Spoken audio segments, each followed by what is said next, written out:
माँ सरस्वती के श्री चरणों में वंदन करता हूँ। आदरणीय आगंतुक महानुभाव, आदरणीय प्राचार्य महोदय, समस्त ग्रामवासी, समस्त शिक्षकगण व प्यारे विद्यार्थियों, सभी को सुप्रभात।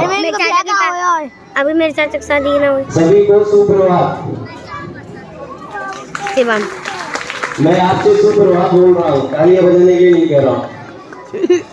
आपकी आवाज नहीं आ रही है। देखिए, जीवन में जो सारा खेल होता है वो जोश और उत्साह का है। पूरा जो खेल देखा हुआ है जोश और उत्साह पर है। जब तक आपके अंदर जोश और उत्साह बना रहेगा, कुछ भी आपके लिए असंभव नहीं है। यहाँ पर मुझे एक लाइन याद आ रही है, ना संघर्ष ना तकलीफ तो क्या खाक मजा है जीने में। ना संघर्ष ना तकलीफ तो खाक मजा है जीने में। अच्छे अच्छे तूफान थम जाते हैं जब आग लगी हो सीने में। अब यहाँ जो आग लगाने की मैं बात कर रहा हूँ, ऐसा नहीं करना है कि घर पे जाके माचिस की सीख लेकर के, और मैं जोश और उत्साह की आग वाली बात कर रहा हूँ।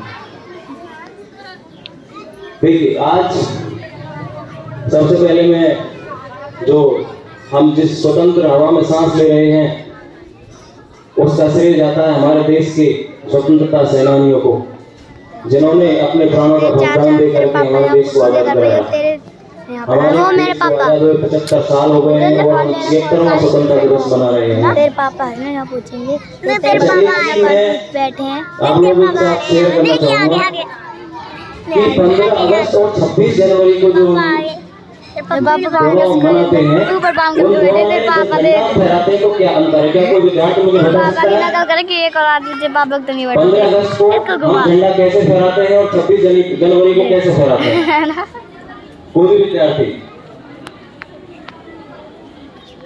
देखिए, जो 15 अगस्त होता है उसको हम फ्लैग होस्टिंग, ध्वजारोहण कहते हैं। ध्वज प्लस आरोहण, आरोहण का मतलब होता है ऊपर चढ़ना। जो झंडा होता है हमारा, जो इसको हम नीचे से ऊपर की ओर ले जाते हैं, और ऊपर ले जाकर के ये पहले बंधा रहता है, इसको हम खोलते हैं फिर फहराते हैं, ध्वज आरोहण। और 26 जनवरी को फ्लैग अनफर्लिंग होता है, उसको झंडा फहराना कहते हैं। उस दिन 26 जनवरी के दिन झंडा ऊपर ही बंधा रहता है और उसको खोल करके फिर फहराया जाता है। दूसरा अंतर यह है कि 26 जनवरी को जो भारत के राष्ट्रपति हैं, जो संवैधानिक प्रमुख हैं, वो झंडा फहराते हैं राजपथ पर, और 15 अगस्त को आदरणीय प्रधानमंत्री झंडा ध्वजारोहण करते हैं लाल किले पर। ये आपको पता होना चाहिए। चलिए,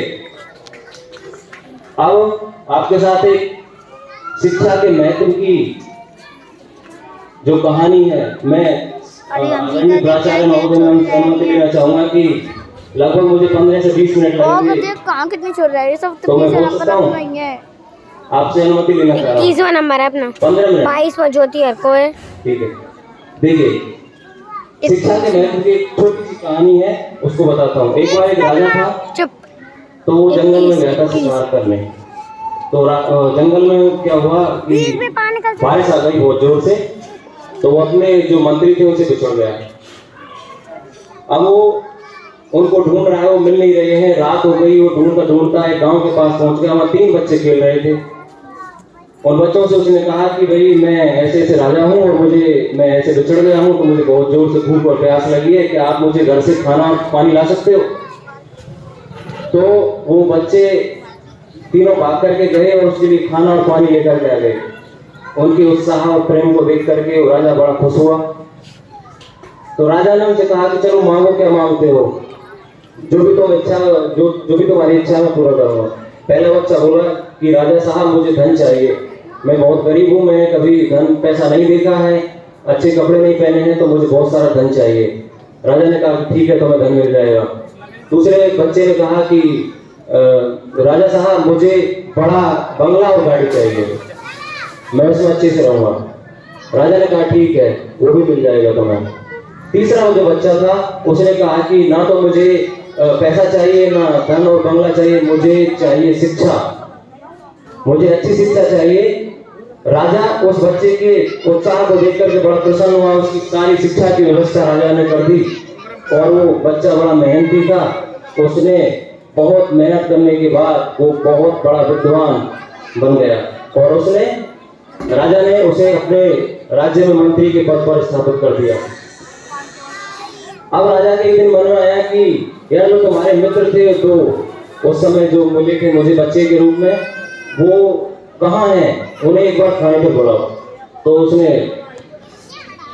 बुलाया उन दोनों को, तीनों बैठ के खाना खा रहे थे। पहले वाला जो बच्चा था जो बड़ा हो गया था, उससे पूछा कि हाँ भाई तुम्हें जो धन दिया था उसका क्या किया तुमने? कि राजा साहब मैं तो धन लेकर के आलसी हो गया, सारा धन मेरा खत्म हो गया, समाप्त हो गया, ऐसे ही मैंने वेस्ट कर दिया उसको। दूसरा जो व्यक्ति था, बच्चा था, उससे पूछा कि यहाँ तुम्हारा जो घर और बंगला दिया था उसका क्या हुआ? तो उस व्यक्ति ने कहा कि बाढ़ आ गई और बाढ़ में मेरा पूरा घर बह गया, गाड़ी बंगला सब कुछ समाप्त हो गया। तो उसने उन दोनों को समझाते हुए कहा कि ये तीसरा जो बच्चा है तुम्हारा मित्र बैठा हुआ है, इसकी जो शिक्षा है वो खत्म नहीं हुई है। हमारे जीवन में शिक्षा का इतना महत्व है कि शिक्षा जो है जितना हम उसको खर्च करेंगे उतनी बढ़ती रहेगी। तो राजा ने कहा कि ये जो छोटी सी कहानी से हमें शिक्षा मिलती है कि गाड़ी, धन, पैसा, दौलत ये सब कुछ नश्वर है, सब कुछ नष्ट हो जाता है, लेकिन शिक्षा कभी भी नष्ट नहीं होती है। और अगर हम शिक्षित होंगे तो ये धन, दौलत ये सब कुछ हमारे पीछे पीछे स्वयं ही चलता रह जाएगा। इसलिए हमें हमारे जीवन में शिक्षा को ज्यादा महत्व देना चाहिए। मोजान में बीच में लगना पड़ेगा। एक छोटी सी कविता है, लहरों से डरकर नौका पार नहीं होती। देखिए जो कविताएं होती है हमें बहुत ज्यादा हमारा उत्साह वर्धन करती है, हमें इंस्पायर करती है, हमें आगे बढ़ने के लिए प्रेरित करती है। लहरों से डरकर नौका पार नहीं होती, कोशिश करने वालों की कभी हार नहीं होती। नन्ही चींटी जब दाना लेकर चलती है, चढ़ती दीवारों पर 100 बार फिसलती है। मन का उत्साह रगों में साहस बढ़ता है, चढ़कर गिरना गिरकर चढ़ना ना होता है। आखिर उसकी मेहनत बेकार नहीं होती, कोशिश करने वालों की कभी हार नहीं होती। डुबकियां सिंधु में गोताखोर लगाता है, जा जाकर खाली हाथ लौट आता है। मिलते नहीं सहज मोती गहरे पानी में, मिलते नहीं सहज मोती गहरे पानी में, बढ़ता दुगना उत्साह इसी हैरानी में। आखिर मुट्ठी उसकी खाली हर बार नहीं होती, कोशिश करने वालों की कभी हार नहीं होती। तीसरी चौथी है असफलता एक चौथी है। देखिए असफलता और असंभव, असंभव में ही संभव छिपा हुआ है, असफलता में ही सफलता छिपी हुई है। अब ये आप पर निर्भर करता है। देखिए जीत और हार आपकी सोच पर निर्भर करती है। अगर मान लोगे तो हार होगी और ठान लोगे तो जीत होगी। असफलता एक चुनौती है, स्वीकार करो, क्या कमी रह गई देखो और सुधार करो। जब तक न सफल हो नींद चैन को त्यागो तुम, संघर्ष का मैदान छोड़ मत भागो तुम। कुछ किए बिना ही जय जयकार नहीं होती, कोशिश करने वालों की कभी हार नहीं होती।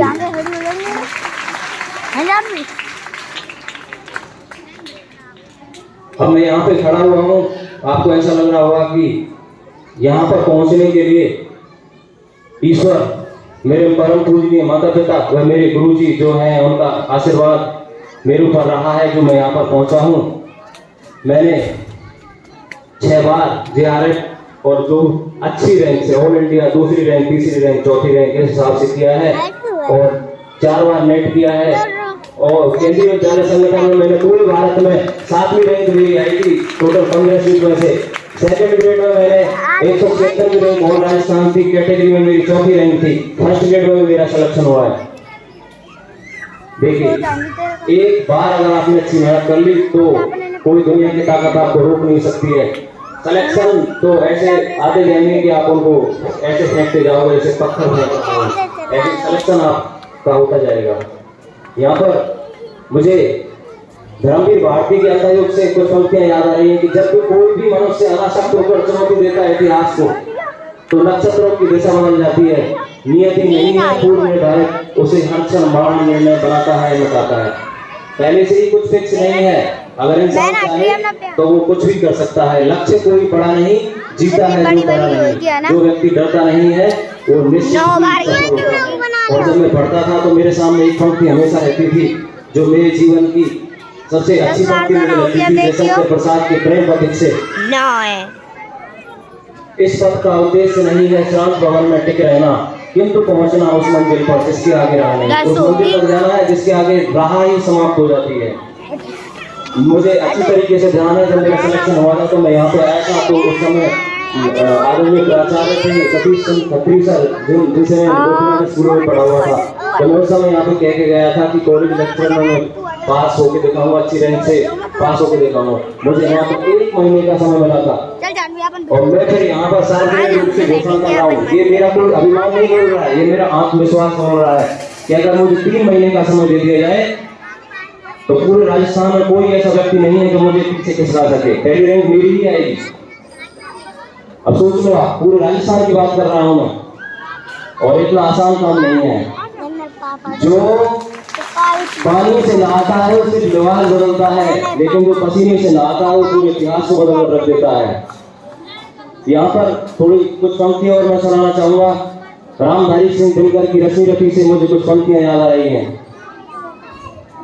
सच है जब विपत्ति आती है कायर को ही दहलाती है, सूरमा नहीं विचलित होते क्षण एक नहीं, सूरमा नहीं विचलित होते, विघ्नों को गले लगाते हैं, कांटों में राह बनाते हैं। है कौन विघ्न ऐसा जब मैं टिक सके वीर नर के मन में, हम ठोक ठेलता है जब मैं पर्वत के जाते पांव पर, मानव जब जोर लगाता है पत्थर पानी बन जाता है। मानव जब जोर लगाता है। दशरथ मांझी आपने नाम सुना होगा, बिहार का गया के गहलोर गांव का निवासी एक व्यक्ति, उसने 360 फीट लंबे, 25 फीट चौड़े और 30 फीट ऊंचे पर्वत को चीर करके एक छेनी और हथौड़ी से 22 साल में 55 किलोमीटर की दूरी को चीर करके 15 किलोमीटर का कर दिया था। अब आप सोच रहे एक व्यक्ति की हिम्मत। और जब आप सफलता के रास्ते पर, संघर्ष के रास्ते पर चलते हो तो बहुत सारी बातें आपको सुनने को मिलती हैं और उन्हीं बातों से आपको प्रेरित होना चाहिए। देखिए, जो गांव होते हैं उनमें मैं यहाँ बिल्कुल जो सत्य बात है वो कह रहा हूँ, ईर्ष्या बहुत ज्यादा होती है आपस में, टांग खींचने का काम करते हैं। जो भी कोई आगे बढ़ता है उसकी टांग किस तरीके से खींची जाए वो ज्यादा काम करते हैं लोग। तो मेरा सभी से निवेदन है कि अगर कोई बच्चा आगे बढ़ रहा है तो उसको उत्साहित करना चाहिए, प्रोत्साहित करना चाहिए, उसकी टांग पकड़ करके नहीं खींचनी चाहिए। हमें आपस में मिल करके रहना चाहिए, प्रेम करना चाहिए। मुझे यहाँ पर एक पंक्ति याद आ रही है, मानुष प्रेम भयो वैकुंठी नायक का आचार वर मोती। मनुष्य अगर प्रेम एक दूसरे से करता है तो पृथ्वी पर ही वो उसको वैकुंठ बना देता है, नहीं तो मनुष्य एक क्षार की ग्राफ की मुट्ठी के समान है। अगर इस बात को लोग सीख जाएंगे तो चारों तरफ प्रेम ही प्रेम हो जाएगा। और सर ने मुझे समय का अभाव है तो यहाँ पे मैं आप सभी के लिए अग्रिम शुभकामनाओं के साथ और एक बार पुनः आप सभी को मेरी तरफ से 76वें स्वतंत्रता दिवस पर आप सभी को हार्दिक बधाई में शुभकामनाएं देता हूँ। आप ऐसे ही अपने जो जीवन पथ है उस पर आगे बढ़ते रहें। एक बार पुनः आप सभी का बहुत बहुत मैं धन्यवाद करता हूँ और ऐसे ही आप आगे बढ़ते रहें, क्योंकि देखिए अगर एक बार व्यक्ति जब गिर जाता है और गिर करके वो नहीं उठता है तो वहीं रह जाता है, लेकिन जब वो गिर करके उठ करके चलता है, विवेकानंद जी ने कहा था उठो जागो तब तक मत रुको जब तक अपने लक्ष्य को प्राप्त न कर लो। और जब व्यक्ति जब उठ करके खड़ा चलता है वही असली सिकंदर कहलाता है और ईश्वर पूरी कायनात को झुका करके उसे कदमों में रख देता है। ये निश्चित है, सफलता निश्चित ही मिलती है।